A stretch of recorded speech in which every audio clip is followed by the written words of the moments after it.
CBN Trabalho. Mais uma daquelas notícias absurdas que a gente imagina que isso não aconteça em pleno 2026, né? Mas foi registro, sim, essa semana de uma mulher, 62 anos, resgatada, gente, por uma auditoria fiscal do trabalho em condições análogas à escravidão em um imóvel localizado dentro de um condomínio na região metropolitana de Fortaleza, lá no Ceará.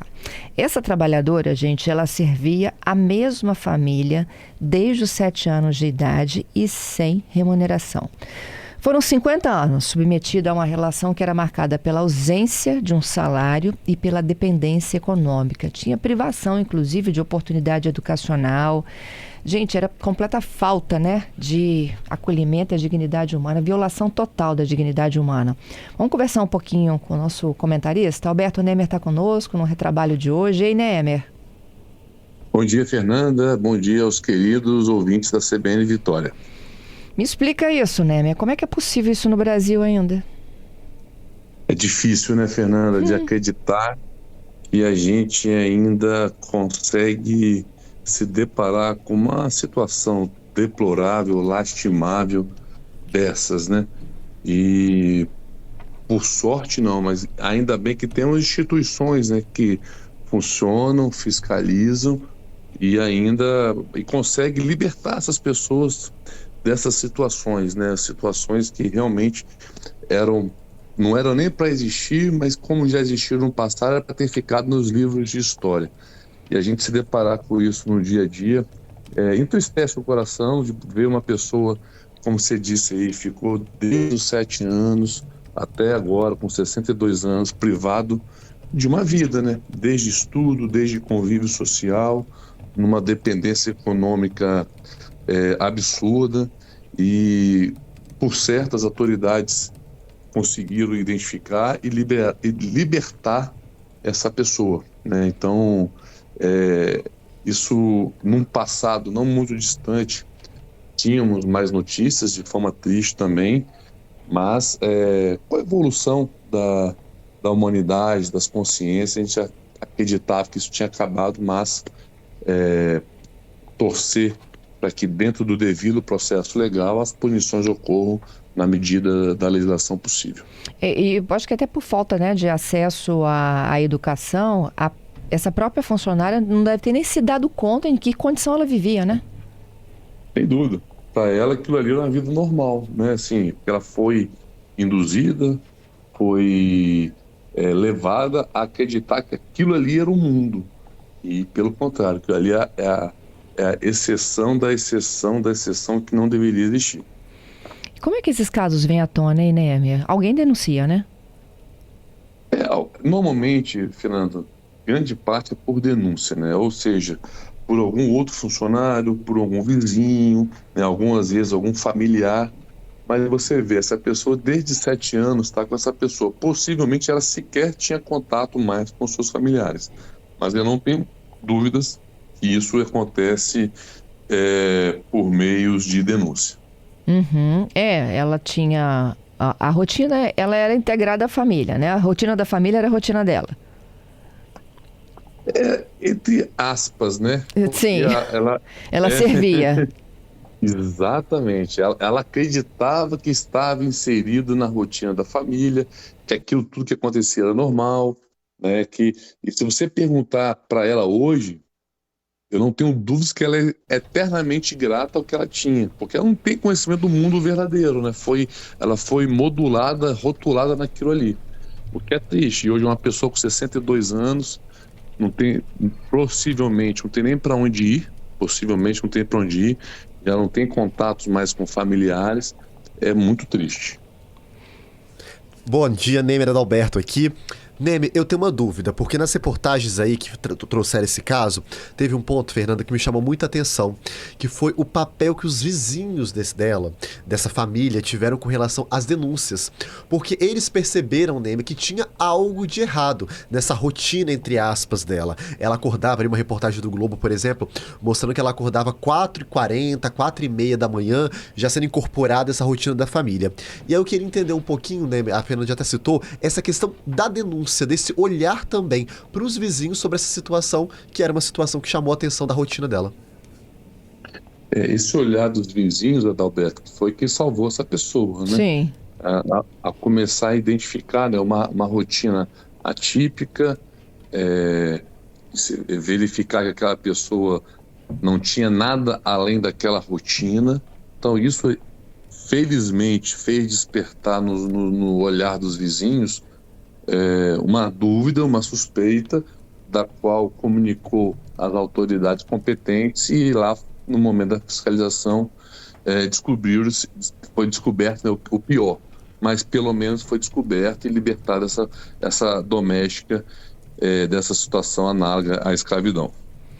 Ô Nemer, falando um pouquinho aí, né, sobre a rotina, ela é uma trabalhadora doméstica, né? E assim, a gente está lidando com um caso extremo, né, de violação da dignidade humana e tudo mais. Agora, há inúmeros outros casos abusivos também. Vamos lembrar aqui como é que deve ser essa relação, né, entre essa família e um trabalhador doméstico?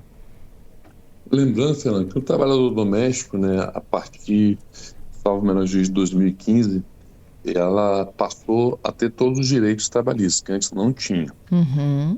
Então, ela tem jornada de trabalho, ela tem direito a todos os benefícios da CLT e da Constituição Federal. Por exemplo, jornada de trabalho de até 8 horas, o que for além disso é horário extra, né? Se for trabalhar à noite, já tem direito adicional noturno, direito a horário de almoço.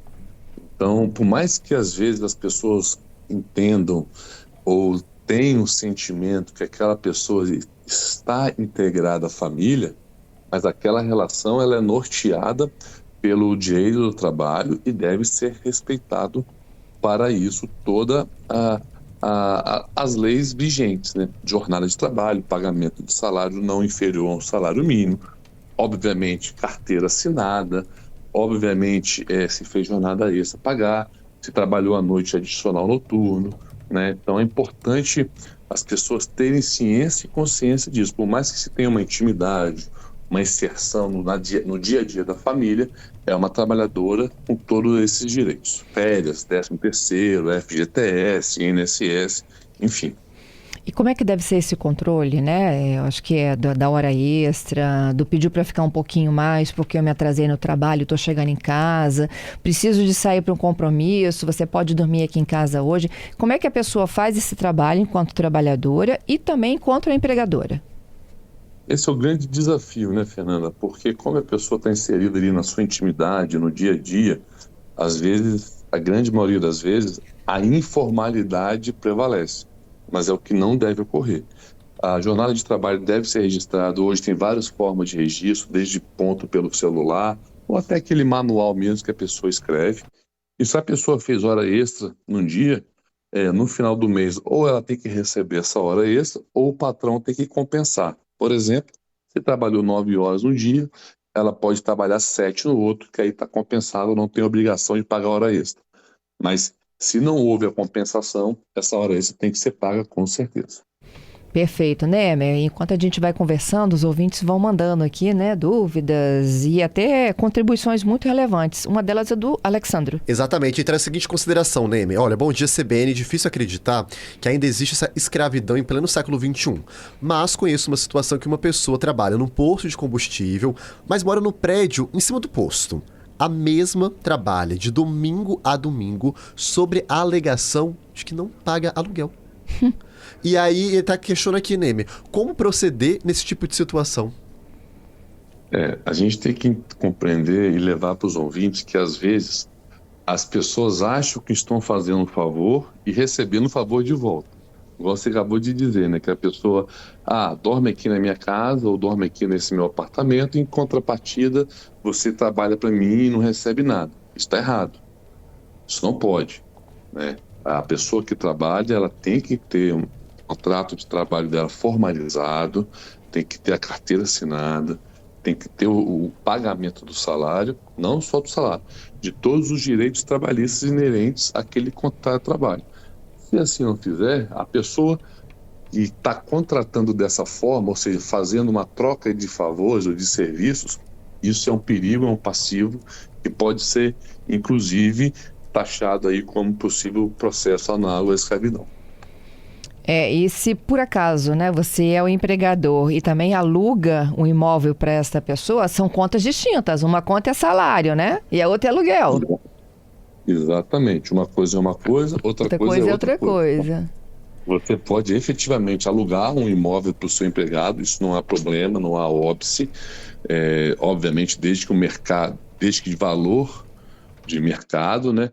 O que você não pode criar, Fernanda, era como antigamente se fazia nas fazendas, né? Você criava uma dependência financeira. Por exemplo, antigamente nas questões escravizados, só podia comprar na tenda do fazendeiro, só podia fazer as coisas por ali, e ele assim dominava toda a questão financeira das pessoas. Isso não. A pessoa tem que ter liberdade e liberalidade para tomar as medidas que assim entender. Entendido. Onde é que as pessoas podem se orientar, né, Emer? Sempre é muito importante, né? Ou buscar um sindicato, ou buscar o advogado, ou buscar as autoridades, ou o Ministério Público do Trabalho, ou o Ministério do Trabalho e Emprego. Entendido. Delegacias, de um modo geral, do trabalho?